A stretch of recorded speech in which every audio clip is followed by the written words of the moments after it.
Fellow Solutions. What do we know about the Labour Party? We all know that if they were going to do something that was beneficial to St. Lucia and St. Lucians, they would be the first to promote it. But here we have the appointment of Dr. Juffali as ambassador to the International Maritime Organization, and we heard about his appointment through the Telegraph. We're also learning that his appointment was almost 2 years ago. So the question is, if he was so great, why didn't the Labour Party announce and promote him when they made his appointment? But maybe they knew then what we know now. And that is, after almost 2 years, Dr. Juffali has made no investments in St. Lucia. In fact, all that Dr. Juffali has done is not attend one of the 27 meetings that took place at the IMO. And one has to question Dr. Hilaire, who remained the High Commissioner of St. Lucia in London after Dr. Juffali was appointed. So the fact that Dr. Juffali did not attend those meetings, the question is, did he turn a willful blind eye to what was going on? The Labour Party keeps asking, why are we concerned? We are concerned because the reputation of St. Lucia is at stake. Security at a time in which international security is at peak level. And our core partners, United States, Canada, the UK, and Europe, have all expressed concerns about the Citizenship by Investment program. In particular, in addition to selling passports, that some countries have actually sold diplomacy. All the evidence that we see before our very eyes suggests that that's exactly what has taken place with Dr. Juffali. And we're asking the government, if that is not so, why not do the right thing? Ask Dr. Juffali to step down. But no. Instead, the Labour Party continues to defend what appears by all of us to be indefensible.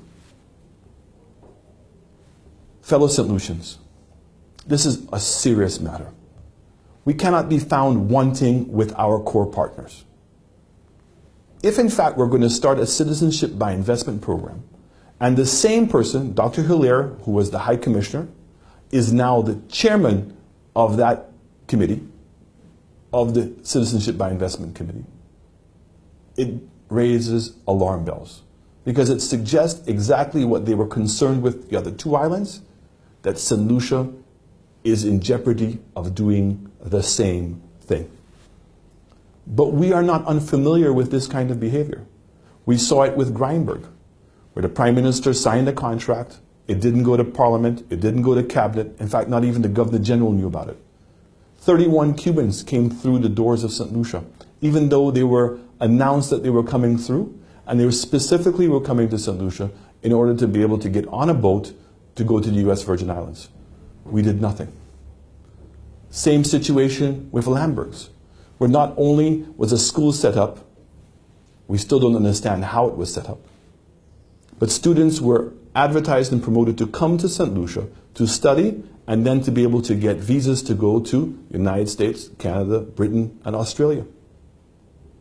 We have a situation in where a vote at the Ukrainian UN was made and St. Lucia abstained.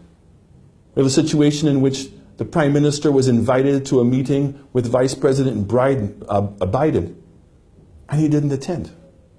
So while any one of these things by itself may not seem conspicuous, it is now the combination because it shows a pattern. It is imperative that this government put St. Lucia back on the right track and start making amends for some of these decisions, and to give answers not only to St. Lucians, but to the world as to what is the world is going on in St. Lucia. Fellow St. Lucians, United Workers' Party will remain resolute in protecting the name of St. Lucians. And while we know all of us are concerned about the crime that has taken place in this country, and this is something that pains all of us, but when we start jeopardizing the security of our country, when we allow the impact situation to remain unresolved, when we start playing with the Constitution and the civil liberties of our people, this is something for all of us to be fearful about. I am asking the Labour government to do the right thing. Come clean. Put St. Lucia back on track. I thank you.